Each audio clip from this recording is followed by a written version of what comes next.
estarmos aqui abrindo a palavra para a sua igreja.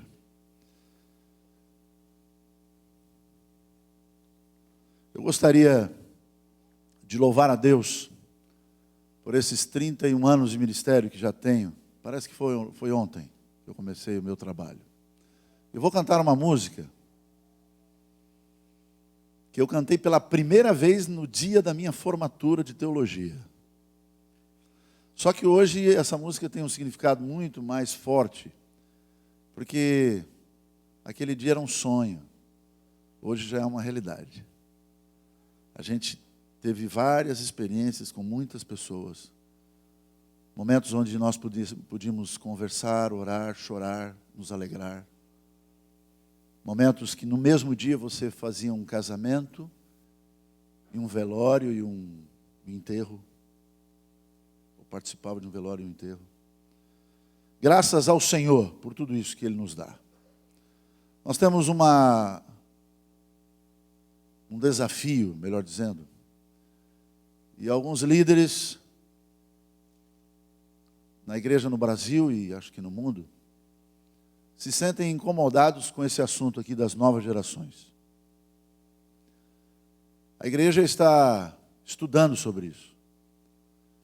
A igreja está se aprofundando na Bíblia e no Espírito de Profecia sobre esse assunto. E algo espetacular, alguns meses atrás eu pude descobrir ao formatar esta mensagem que vou apresentar a vocês em nome do Senhor. Mas antes disso, eu gostaria de cantar esta melodia e logo em seguida fazer uma homenagem, para então abrirmos a Bíblia em nome do Senhor.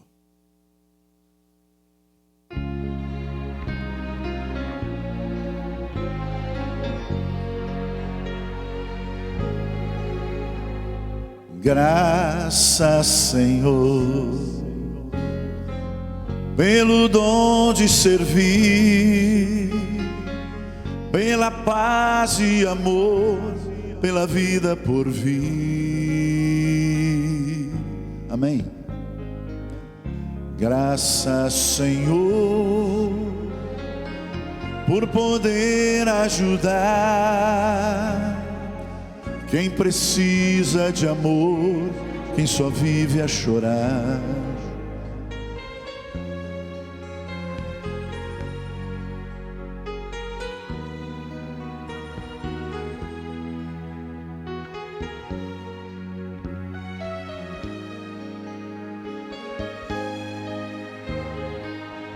Graças, Senhor, pelo dom de viver, pelo teu grande amor que traz força e poder. Amém. Graças, Senhor, eis o nosso louvor, pois morreste também em tristeza e dor. Ele conhece as nossas mais profundas necessidades. Ele está aqui para te ajudar, para te levantar, para te motivar e fazer de você um mensageiro do Senhor. Graças, Senhor, pelo dom de sorrir, por podermos amar, inspirar e servir. Graças, Senhor, pelos dons que nos dás, por tornar nossas mãos instrumentos da paz. Que bom, Deus usa todos. Graças, Senhor, pelo dom de sorrir, por podermos amar, inspirar e servir. Graças, Senhor, pelos dons que nos dás, por tornar nossas mãos instrumentos da paz. Hoje também é um dia muito especial. Lá no Brasil, Esse dia é o segundo domingo de agosto. Aqui na América, conforme as informações que eu tive, que eu recebi, é agora, amanhã, não é isso? Dia dos Pais. E eu gostaria de fazer uma homenagem para os pais. Queria fazer uma homenagem para os pais que estão aqui presentes. Gostaria também de fazer uma homenagem para algumas mães que desenvolvem um ministério dentro do seu lar como mães e pais. Fazem os dois lados. Existem algumas pessoas aqui que estão sozinhas, não estão com a sua família. E eu também queria aproveitar e fazer uma homenagem a vocês. Portanto, enquanto vou cantar essa música, chamada Prossiga, eu gostaria que um representante de cada família, obviamente, se você é pai, você se levanta, você representa a sua família. E aqueles que não têm a oportunidade de ter o seu pai, vai se levantar também e vai receber com carinho um presente, que é um trabalho, o meu último trabalho, que realizei através do Ministério da Música. E os jovens que estão sozinhos, que representam a sua família, eles também vão receber. Então, um por família, igual Santa Ceia. Você se coloca em pé, enquanto a música toca, nós teremos algumas pessoas nos auxiliando para entregar um CD do pastor Ronaldo Arco, chamado Digitais do Amor, um por família. Que Deus vos abençoe. Amém? Vamos nos colocar em pé, um por família. Ao receber, podemos assentar. Eu sei que a luta é muito grande, desafio também, mas o Senhor nos chamou para uma missão. E a primeira delas começa em nosso lar, com a nossa família, depois com a nossa igreja, com a comunidade, até o dia que veremos Jesus voltando nas nuvens do céu. Ao receber, podeis assentar.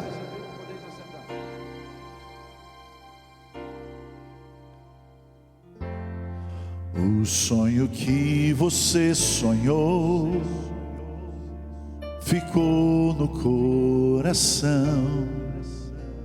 Foi Deus quem colocou.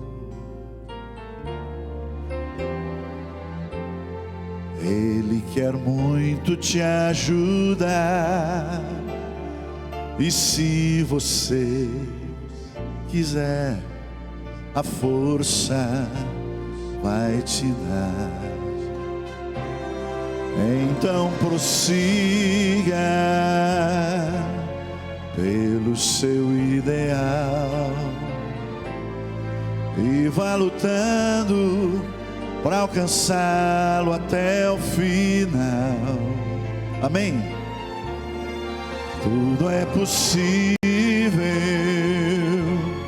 pois esse Deus de amor move as montanhas, se preciso for.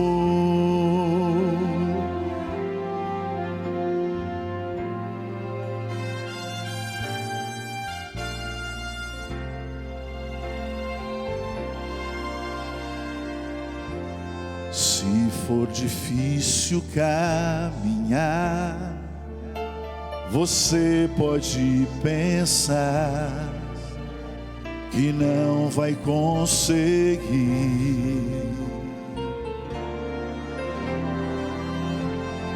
mas Ele vai estar ali a cada passo seu, tomando a sua mão.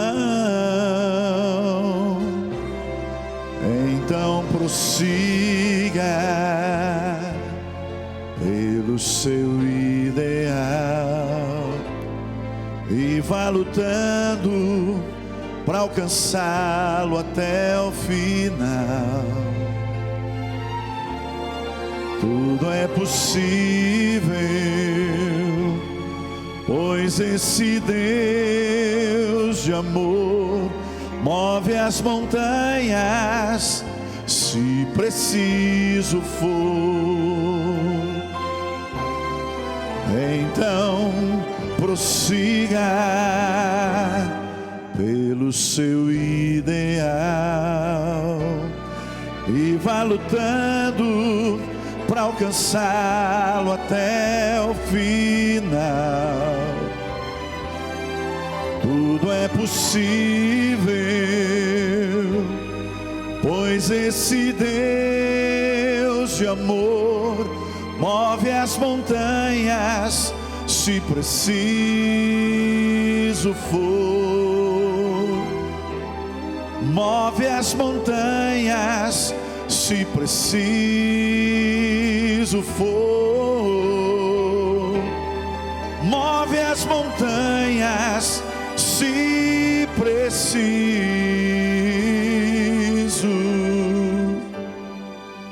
for. Amém. Feche os olhos e nós vamos orar.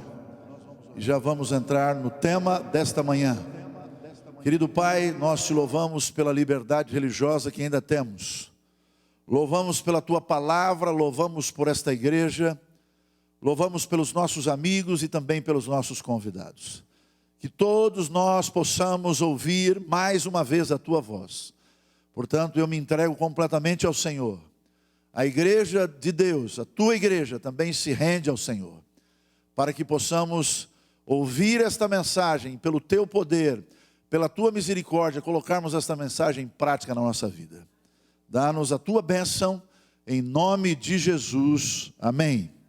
Abra sua Bíblia em Lucas capítulo 7, e nós vamos ver ali o verso 31, nós lemos alguns minutos atrás. E é interessante que esse é um dos textos que falam sobre o tema das novas gerações. Olha o que diz aqui. Assim, verso 31, a que posso comparar o povo desta geração? Perguntou Jesus. Como eu posso descrevê-los? E então ele continua dizendo assim: são como crianças ou meninos ou jovens que brincam na praça, queixando-se dos seus amigos e dizendo: tocamos flauta e vocês não dançam, entoamos lamentos e vocês não choram. O que está dizendo aqui? Está dizendo o seguinte, que o mesmo problema, eu vou tentar ser o mais objetivo possível, por causa do tempo, o mesmo problema que nós estamos enfrentando hoje é o mesmo problema, a mesma dificuldade que Jesus enfrentava 2000 anos atrás.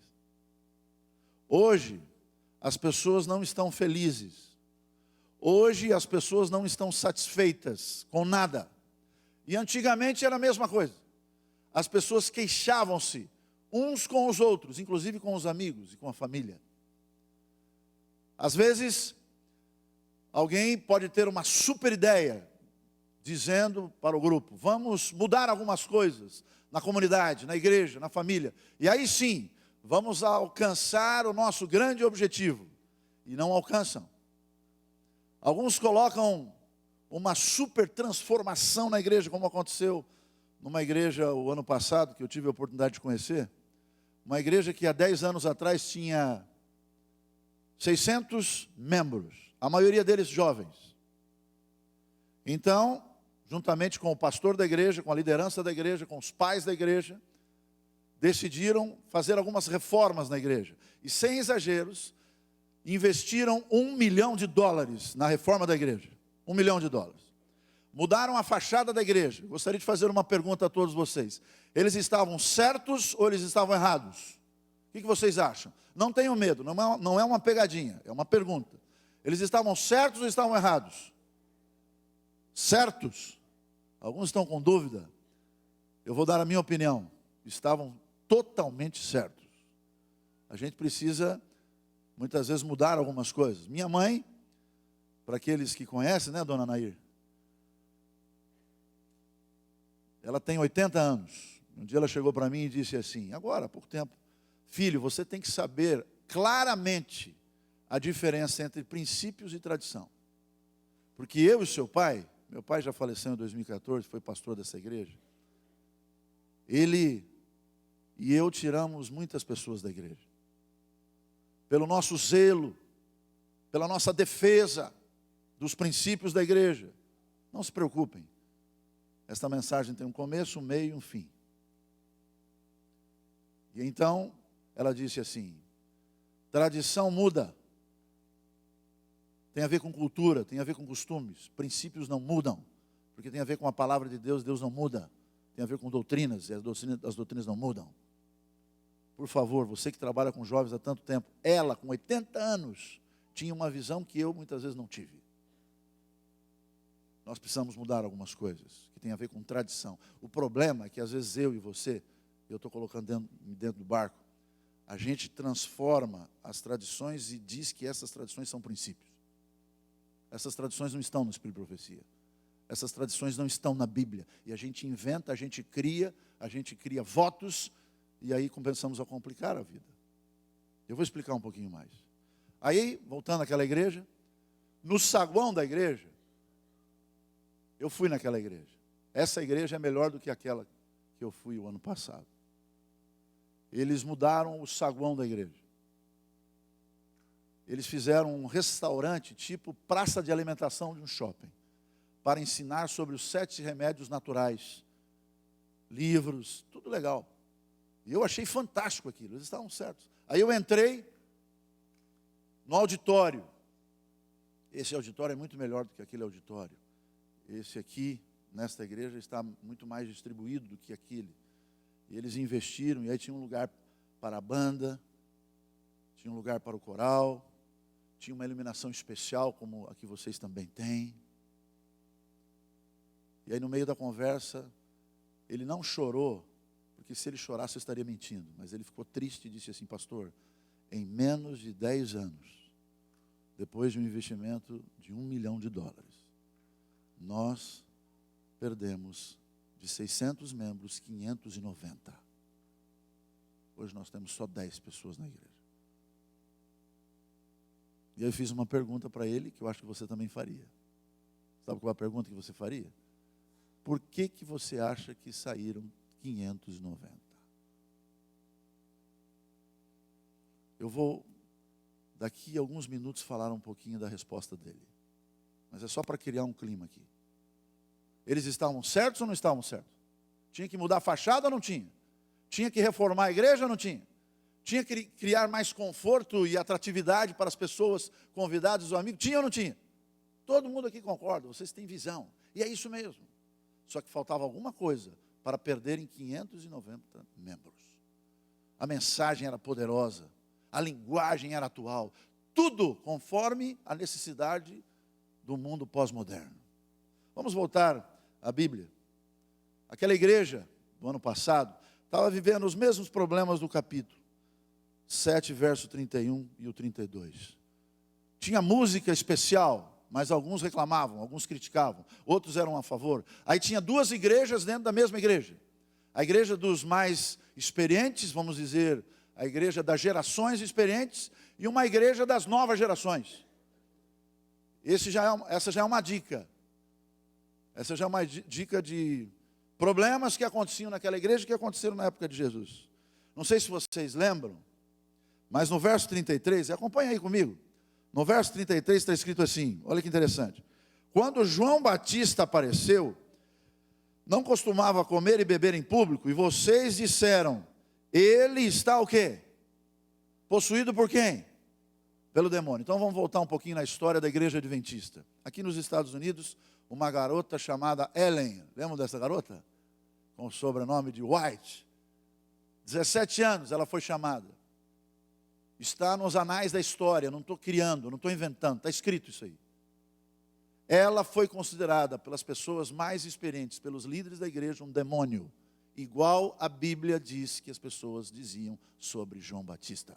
A mesma coisa que acontecia 2000 anos atrás, está acontecendo e aconteceu no começo da nossa igreja.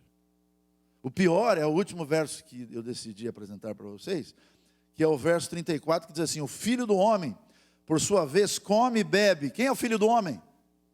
O próprio Cristo, o Deus.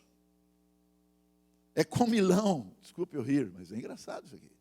É duro isso aqui. É comilão e beberrão, amigo de cobradores de impostos e pecadores. A afirmação aqui no seu contexto quer dizer, ele é um pecador também. Então, do próprio Deus, santo, ungido, o Cristo, que veio, morreu na cruz do Calvário, para nos salvar e nos dar a libertação pelo seu sangue, eles diziam que ele era um pecador. Em outras palavras, o descontentamento, as queixas, a infelicidade, acontecia na época de Jesus e acontece hoje. Quero te dar um outro dado. Em 1993, nós tivemos a oportunidade de ter acesso a uma pesquisa que foi feita pela Conferência Geral, em 1993. Foi o ano que eu entrei no Ministério Jovem.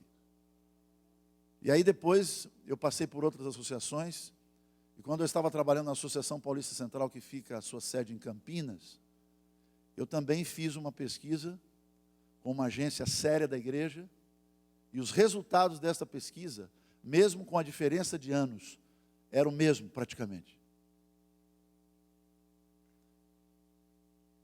A divisão sul-americana fez uma pesquisa, se eu não me engano, em 2008, e deu o mesmo resultado de 93 e 2007 que eu fiz, com aquela agência séria de publicidade. E esse ano, você não tem acesso a isso, mas eu já tenho. E esse ano, quer dizer, o ano passado, foi feita uma pesquisa lá no Brasil, não sei se foi feita aqui, pastor, pelo WhatsApp, e de toda essa multidão de membros da América do Sul, 350 mil participaram. E nós temos o acesso ao trabalho feito na União Central Brasileira, isto é, no estado de São Paulo. E é incrível, é um fenômeno. Porque quando você vai a 93 e 2018, são 26 anos, 25 anos. E com pequenas diferenças, o clamor dos jovens é o mesmo. O clamor das famílias é o mesmo. O clamor dos pastores é o mesmo. O clamor dos líderes é o mesmo. E nós precisamos virar a página, porque está demorando demais para virar essa página. Temos um problema, precisamos resolver. Às vezes, nós apresentamos alguns temas que nós tiramos conclusões tiradas ou pesquisadas em livros de igrejas evangélicas. E até mesmo esses livros estão de acordo em relação à pesquisa com o que a igreja está fazendo. Eu tive a oportunidade de fazer um curso lá na Fuller, que é o nosso, não é o nosso, mas é um seminário de missiologia sobre novas gerações. O ano passado tive a oportunidade de fazer um outro curso na Andrews sobre novas gerações. Estou fazendo um MBA em novas gerações. E é incrível. Todo mundo fala a mesma coisa, todo mundo vê a mesma necessidade, todo mundo está encontrando o mesmo problema, mas não muda, não há solução para os problemas. Por quê? A teoria não está resolvendo. O ano passado, aqui nos Estados Unidos, uma igreja de 700 membros fez uma pesquisa. E esta pesquisa está à sua disposição. Se você tiver um pouco de paciência, você vai ver rapidamente o que foi apresentado nessa pesquisa. Essa pesquisa ela foi trabalhada com jovens e garotas da idade de 14 anos até 30, 35 anos, que é a idade da paternidade. Porque antigamente, com 22, 23, 19, 20, as pessoas já assumiam um compromisso ao matrimônio. Hoje não, com raras exceções. Hoje é 30, 35 ou mais. Então a gente trabalhou de 14 anos até 35 anos. Então chegou à seguinte conclusão, que 10%, foi uma pesquisa séria, 10% daquela igreja caracterizava por jovens que cresceram em um background cristão e perderam a sua fé. Alguém poderia dizer, alguém que pensa em números apenas, de 10 jovens, um saindo da igreja é muito pouco. Alguém poderia dizer assim. Só que, infelizmente, a gente não pode pensar apenas em números. A gente tem que pensar em pessoas, em seres humanos. E Jesus, você já ouviu isso várias vezes, ele viria a esta terra, mesmo que fosse para morrer em favor de quem? De você. Entendeu? Então, quando uma pessoa está fora do plano da salvação, do caminho do céu, a igreja inteira deve se mobilizar para trazer essa pessoa. Só que eu estou falando de 10% de uma igreja americana. Agora, o que vem pela frente é complicado e nos assusta, que são os outros. Eu não sei o que aconteceu aqui. Opa, agora já foi mais na frente ainda do que eu pensava. 40. Eles chamaram os 40% de nômades. Vocês estão vendo na tela ali, está muito claro. São jovens que saíram da igreja tradicional, mas ainda se dizem adventistas do sétimo dia. Eles acreditam na Bíblia, eles acreditam na doutrina desta igreja, eles acreditam nas profecias desta igreja, mas não acreditam na doxologia e na tradicionalidade dessa igreja.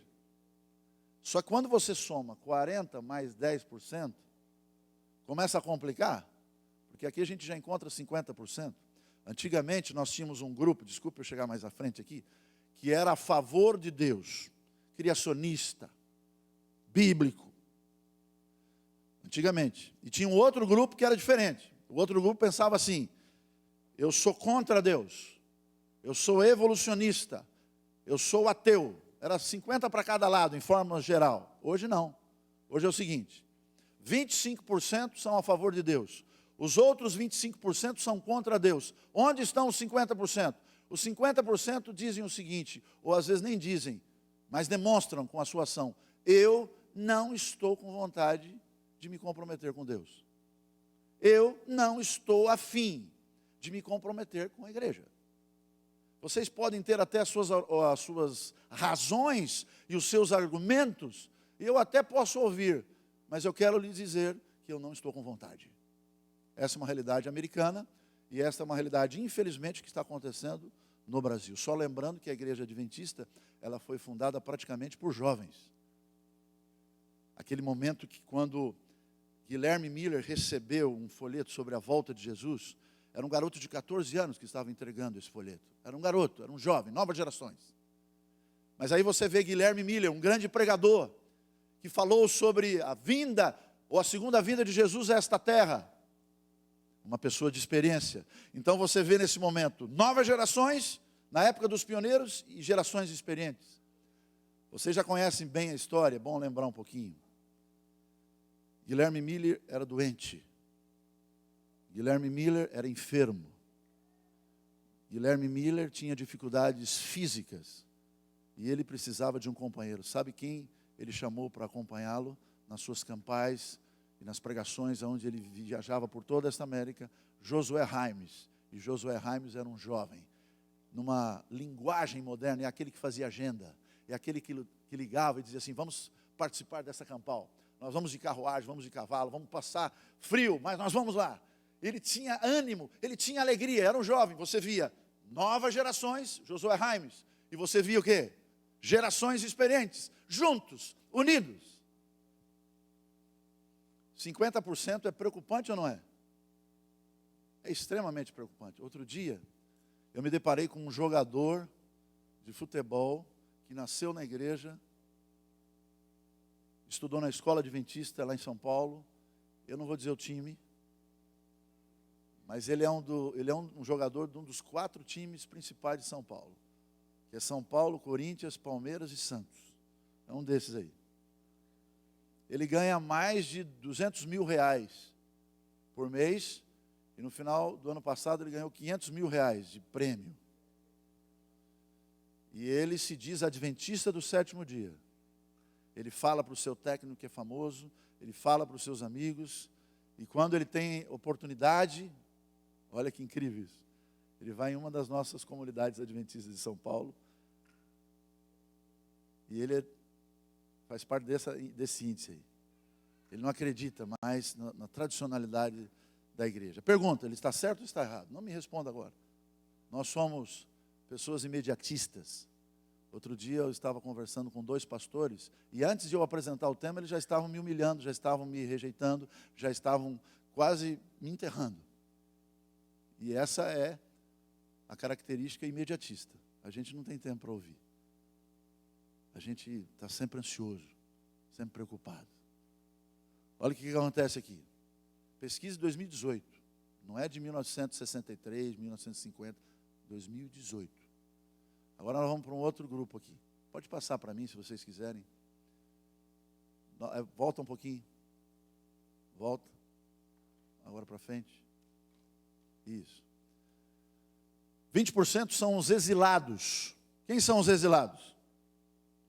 Tem alguns que estão aqui dentro que são exilados. Sabe quem são os exilados? Está escrito ali: jovens que se sentem perdidos entre a cultura da igreja e a sociedade moderna. Dizem que agora não é mais pós-modernismo, é mega ou metamodernismo. Os teólogos e professores criam novas nomenclaturas. Olha o que diz ali, ó. Confusos entre o conforto da fé de seus pais, a tradição dos seus pais, a origem da igreja de seus pais e o chamado para ser no mundo, mas não do mundo. Quer dizer, representar o nome do Senhor no mundo, mas não se envolver com a atração do mundo. Amam essa igreja, defendem a doutrina, acreditam que esta igreja é verdadeira, querem ser salvos por Cristo Jesus, não querem apenas ver, querem subir com Jesus, mas estão vivendo essa confusão. Quais são essas confusões? A questão do tradicionalismo, como é que eu devo me colocar, o que eu devo fazer, o que eu não devo fazer. Isso causa um drama na cabeça de alguns jovens. E aí vem um último grupo, mas antes de passar para o último grupo, nós temos aí 10 saíram da igreja, 40 não aceitam a tradicionalidade da igreja, mas aceitam que a igreja é verdadeira. Aí dá 50%. Agora eles estão confusos, 70%. Quer dizer, estamos vendo, estamos observando, cada ano está aumentando o número de pessoas que estão saindo da igreja. E este número, a maioria deles são jovens. Está demonstrado aí nessa pesquisa. Último grupo, coloca para a gente aí. 30%, esse aqui merece uma salva de palmas, se fosse possível. São os mais velhos, são jovens que cresceram com background cristão e permaneceram envolvidos e fiéis à sua igreja até a transição para a idade adulta. Outro dia eu estava fazendo um congresso em Sorocaba com 800 líderes e jovens e universitários. E eu fiz um apelo diferente naquele dia. Eu disse assim: quantos jovens permanecem fiéis aos princípios de Deus? Não se envolveram com drogas, com prostituição.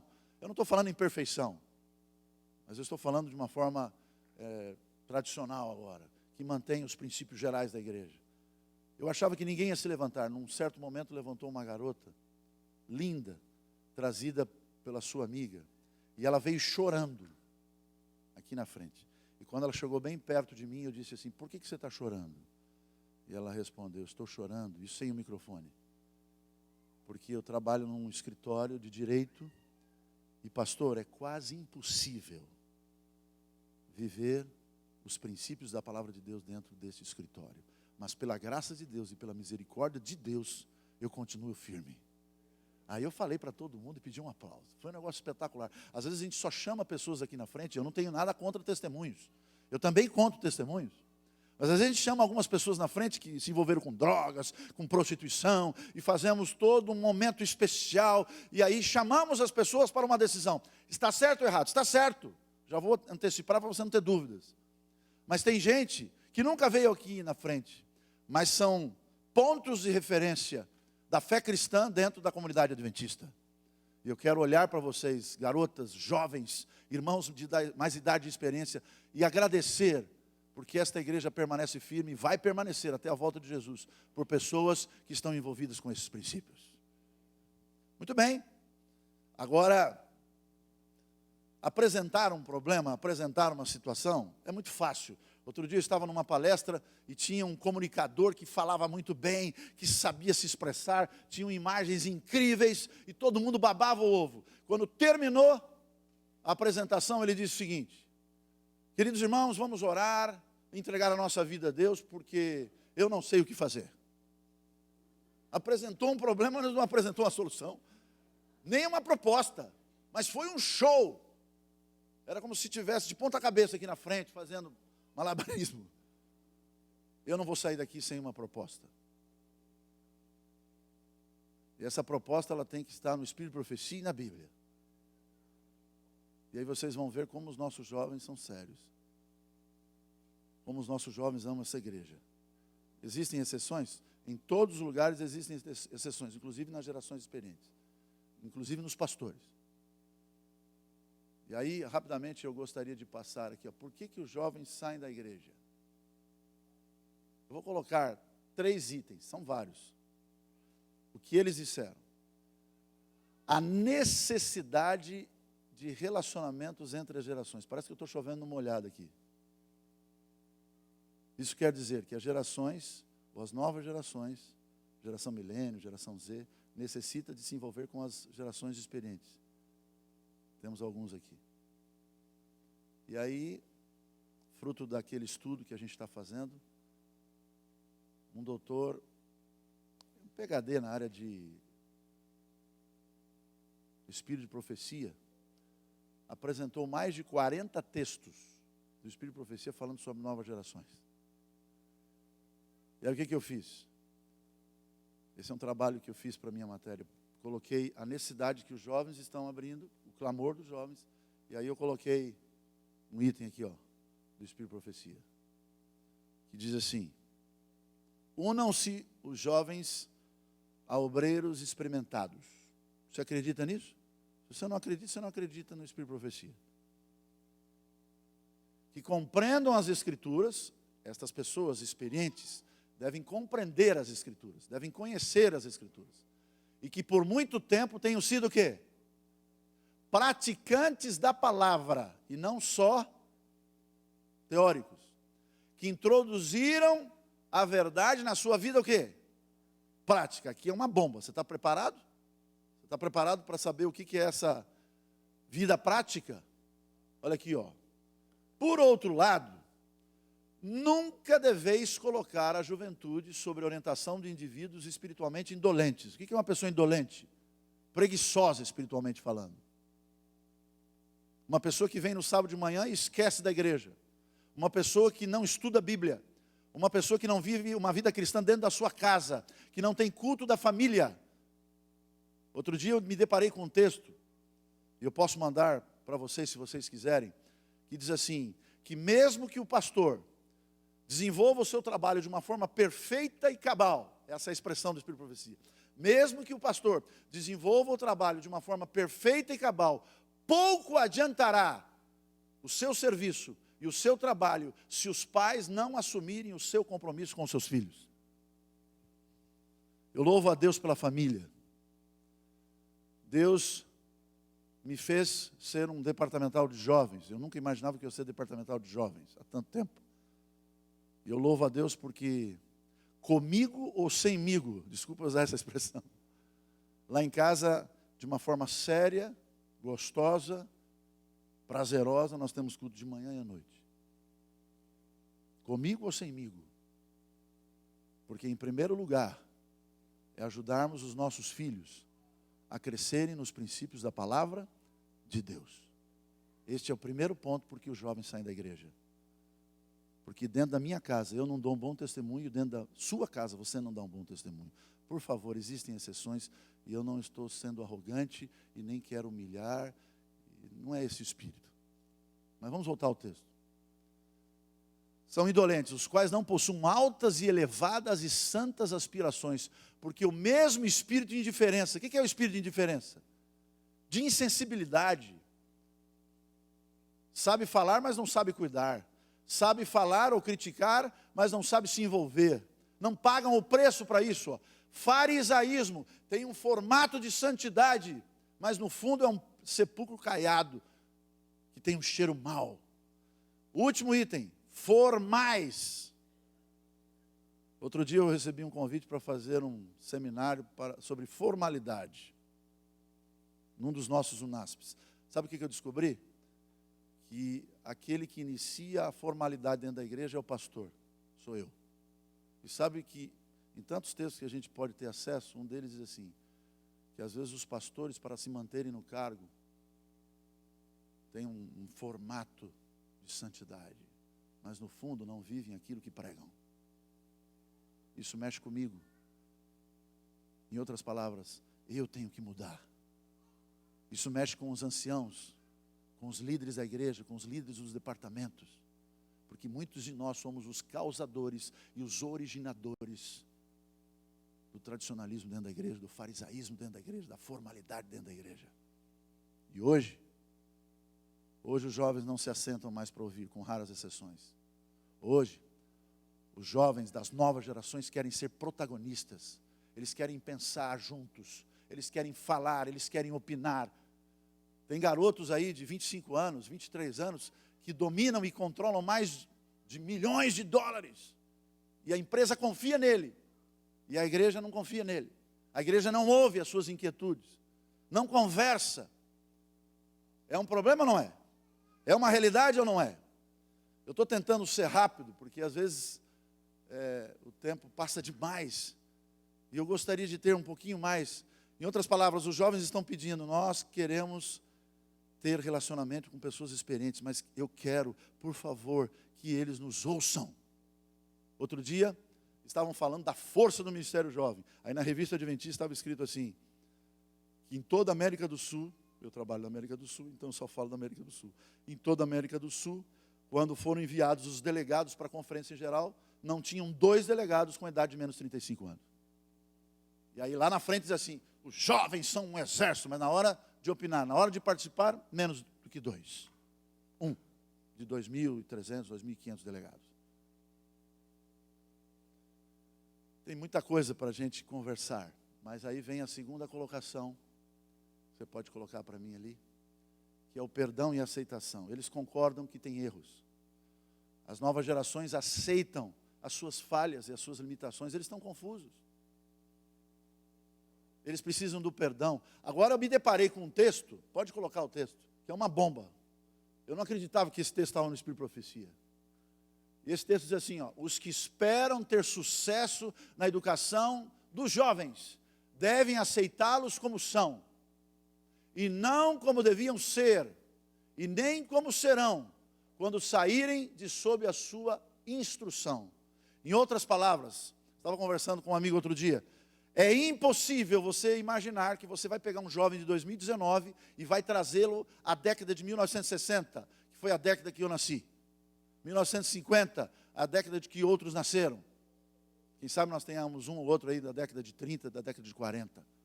Nós temos que entendê-los que eles são diferentes. Hoje, com o smartphone na mão, não sei se você sabe, mas o primeiro homem a ir à Lua, ele foi com uma tecnologia de um smartphone. E hoje esse smartphone, essa tecnologia que levou o ser humano à Lua, está na mão de todas as pessoas e das novas gerações. E eles têm o domínio de comunicação, de tecnologia, de desenvolvimento. E a pergunta que vem é a seguinte, qual vai ser a nossa atuação a partir de agora? E aí vem a terceira proposta dos jovens, criar espaço para compartilhar experiências. Olha o texto. E agora, antes de ler o texto que vocês já estão lendo, eu sei que vocês são rápidos aí. O primeiro texto que eu coloquei, eu falei que os jovens devem se unir às pessoas mais experientes. Certo ou errado? Certo. E isto deve ser seguido.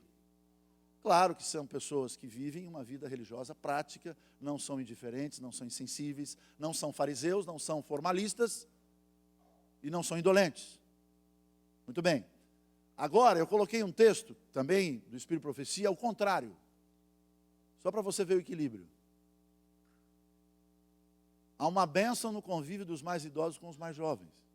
Em outras palavras, os idosos, os mais experientes, têm que ouvir os jovens, têm que se relacionar com os jovens, têm que compartilhar a experiência e têm que ouvir as experiências dos jovens.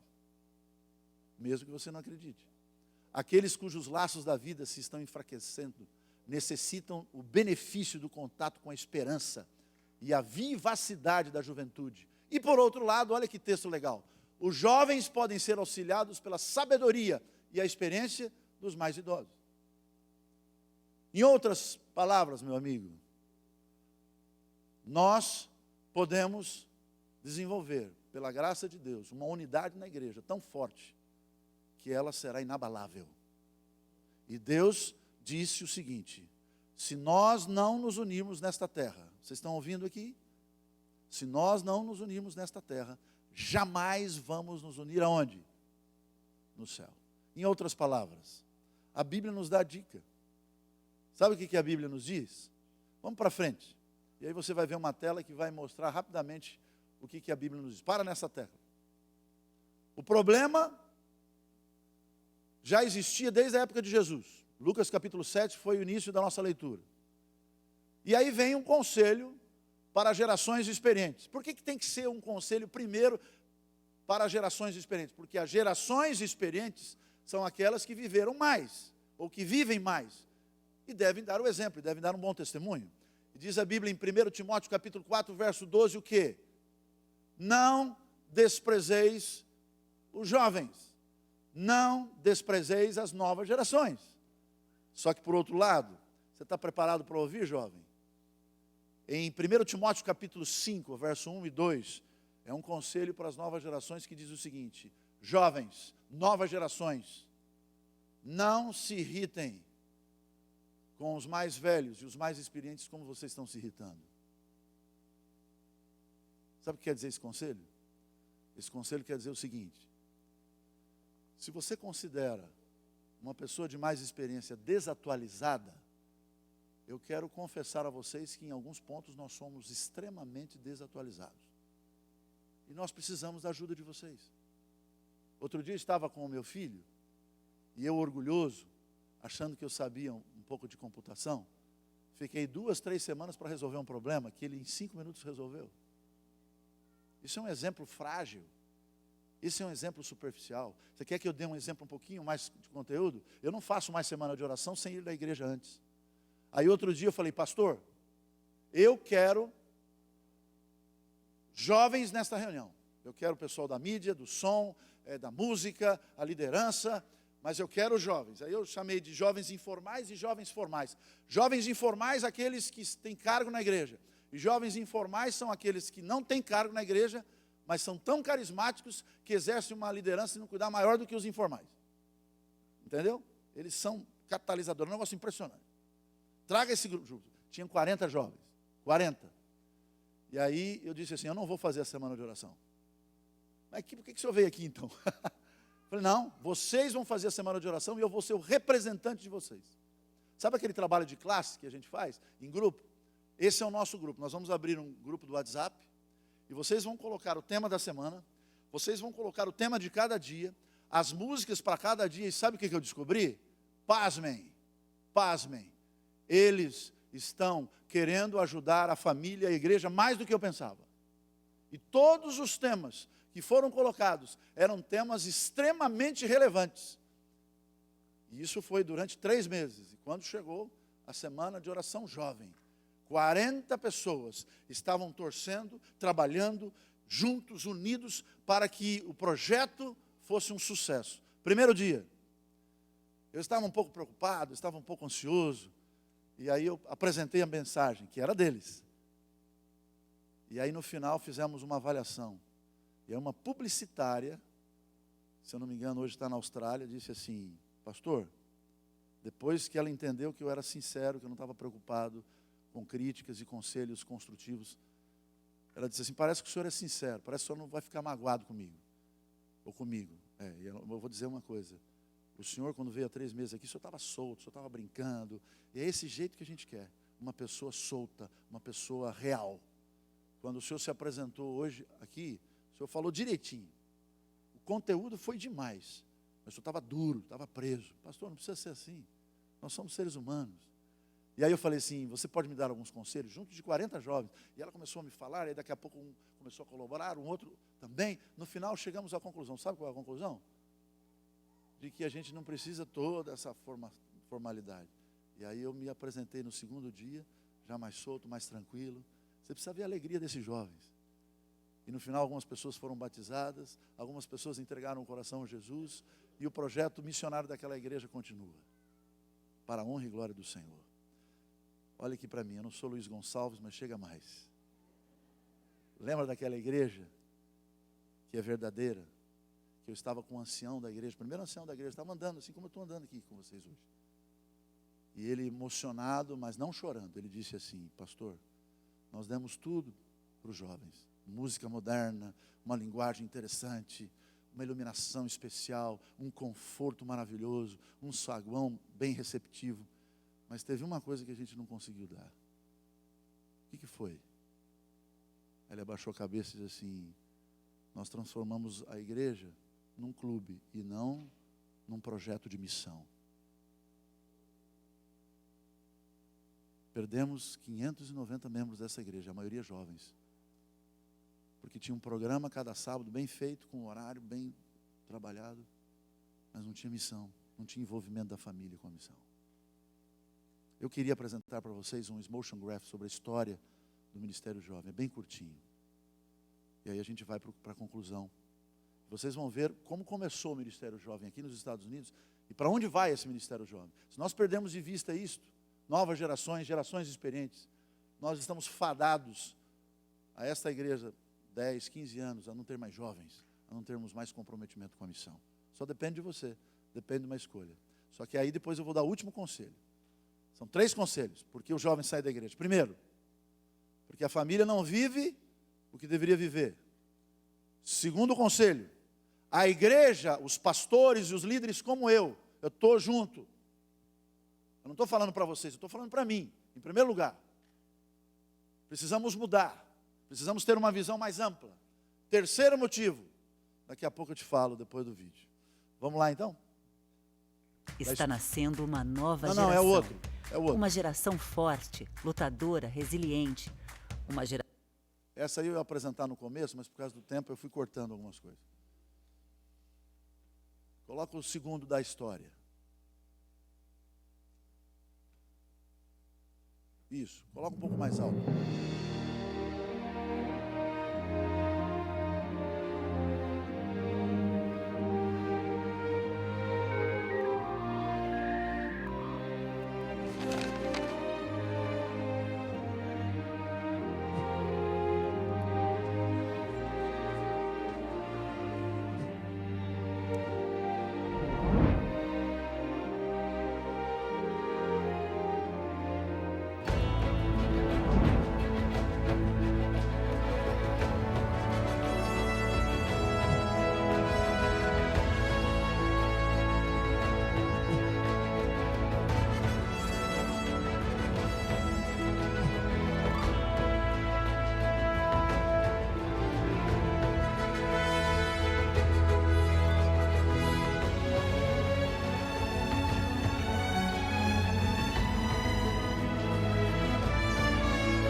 O problema de novas gerações começou desde a época de Jesus.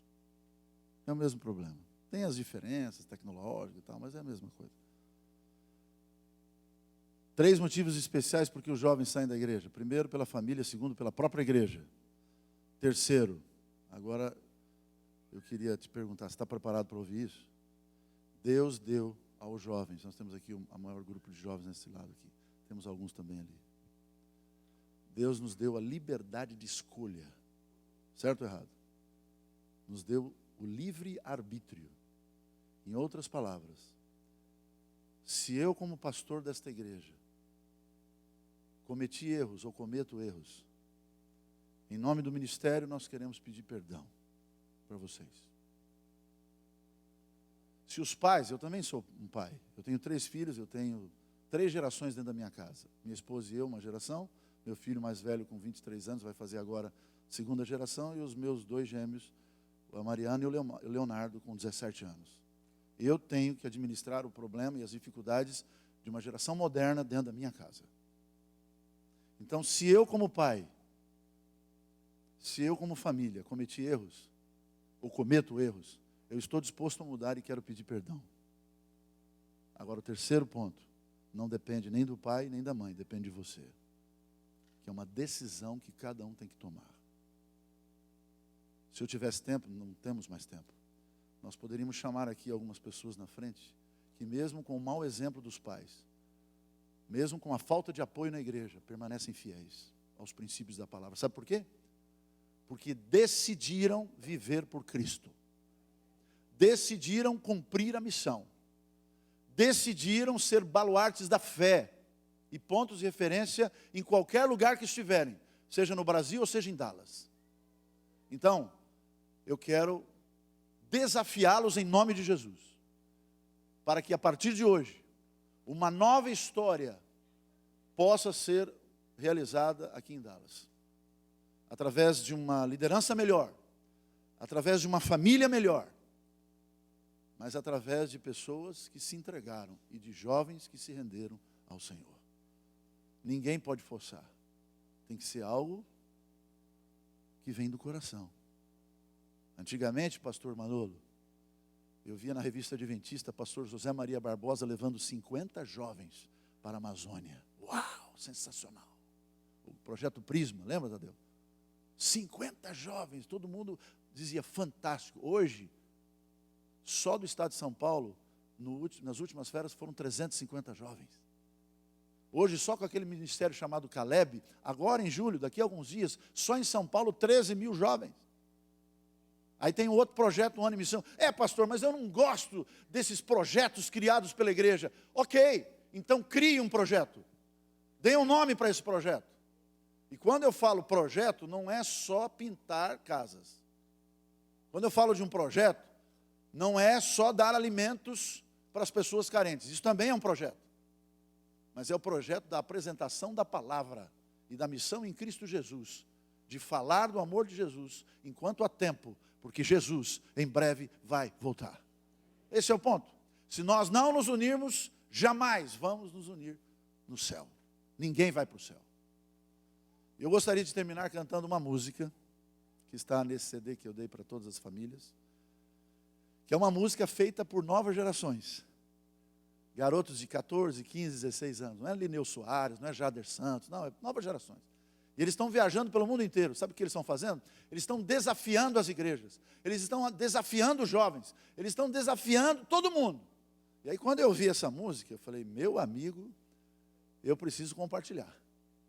E aí a ADRA São Paulo, através também do Departamento de Comunicação da União Central, fizeram para mim um clipe, que tem algumas imagens de São Paulo, algumas necessidades de São Paulo, e também algumas necessidades do mundo, onde os nossos jovens estão indo para compartilhar do amor de Deus.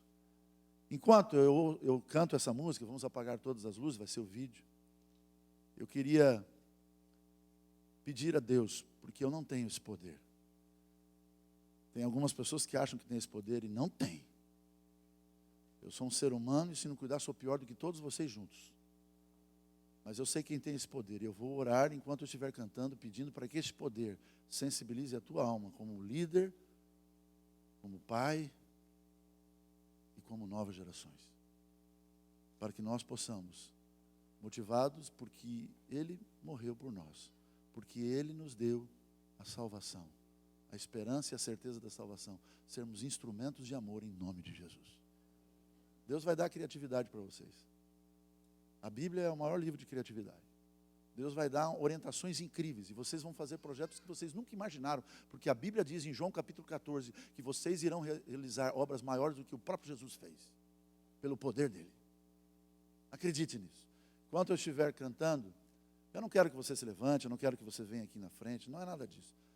Eu apenas gostaria que você parasse um pouquinho e pedisse perdão a Deus pela sua falta de fé e pela sua falta de compromisso com a missão, porque aquela igreja que eu fui o ano passado, que tinham 600 membros, que reformaram tudo e tinham que reformar mesmo, perderam o fio da meada, perderam a essência do Evangelho, que era a missão de ajudar pessoas a se entregarem a Jesus. Que o poder de Deus esteja com vocês. Que a graça do nosso Senhor e Salvador Jesus Cristo possa mexer com vocês. A misericórdia dizendo assim, eu não posso ficar parado, igual esses jovens. Quando eu ouvi essa música, eu fiquei impressionado. Como é que jovens, garotos de 14, 15, 16 anos, podem ter essa visão? Porque o Espírito Santo estava neles. E está neles e pode estar com você também. Vire a página da sua história e mude. Em nome do Senhor, eu digo amém. Vamos ouvir essa mensagem.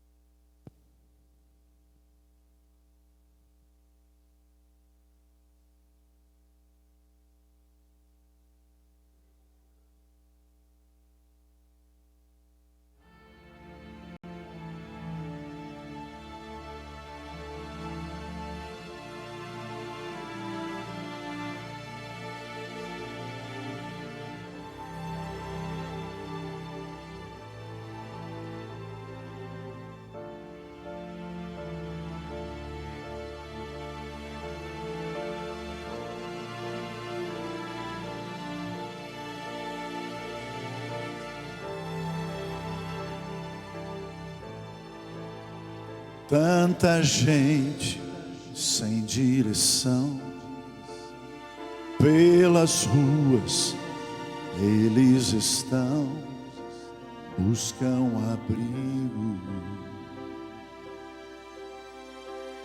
estão feridos em aflição, sem amor, sem atenção. Que desespero, é uma emergência, Deus. Lá no céu, anjos choram pelo filho que se partiu. Choram, filho, volta ao lar. Choram, filho, volta ao lar. Outros filhos de coração estendem sua mão. Pai, nós queremos ajudar esse filho a voltar.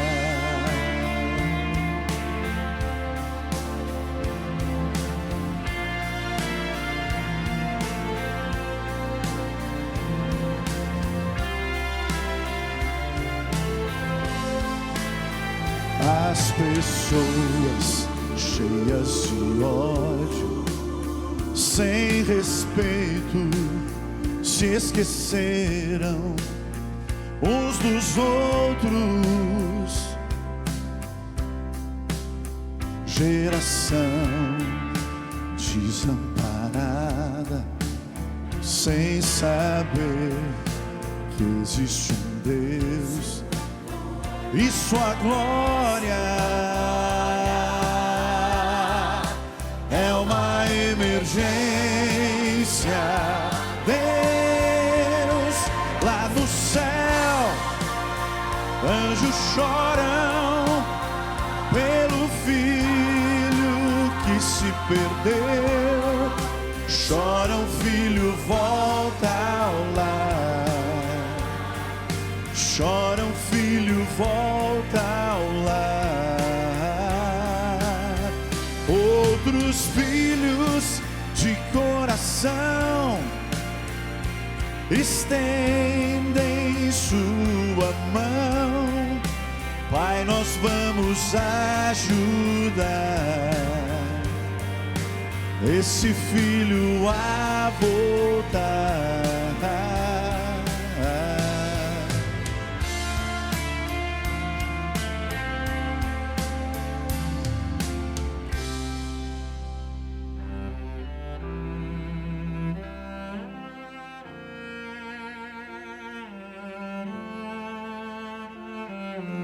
Filho, me dê sua mão.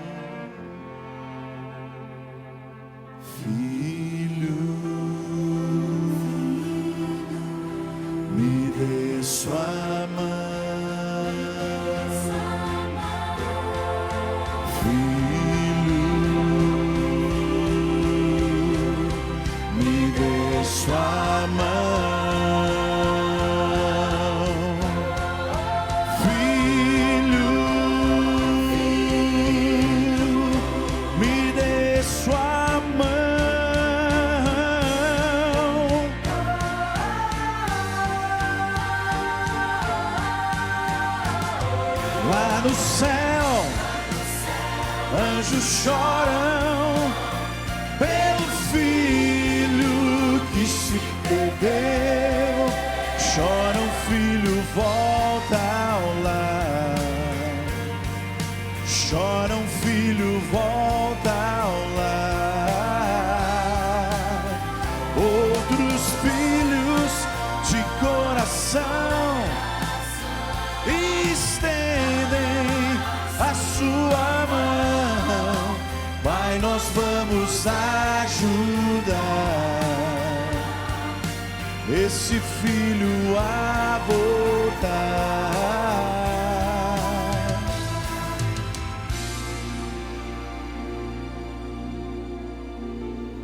Outros filhos de coração estendem a sua mão. Pai, nós vamos ajudar esse filho a voltar.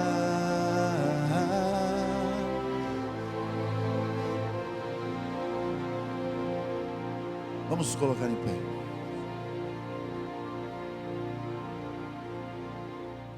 Querido Pai, mais uma vez te agradeço pela oportunidade que temos de juntos com a tua igreja estudarmos planos de missão até o dia que vamos vê-lo voltando às nuvens dos céus.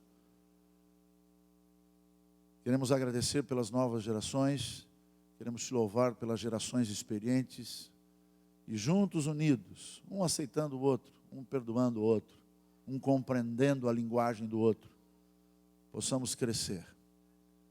Esta igreja desenvolve um trabalho maravilhoso, que o teu poder esteja sobre ela, que ela continue sendo um ponto de referência para a comunidade, que a partir de hoje possamos virar uma página da nossa vida e sermos mais comprometidos com a tua missão.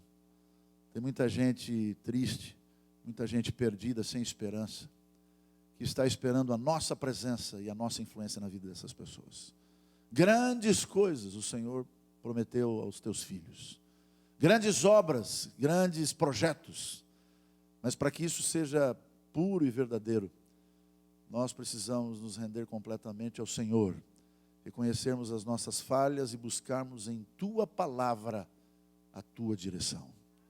Continue abençoando o pastor Manolo, como líder desta igreja maravilhosa, a todos os pais, a todos os líderes, a todos os jovens. Queremos te agradecer também pelos nossos amigos que vieram esta manhã, que a tua graça esteja com eles também, em nome de Jesus. Amém. Que Deus vos abençoe.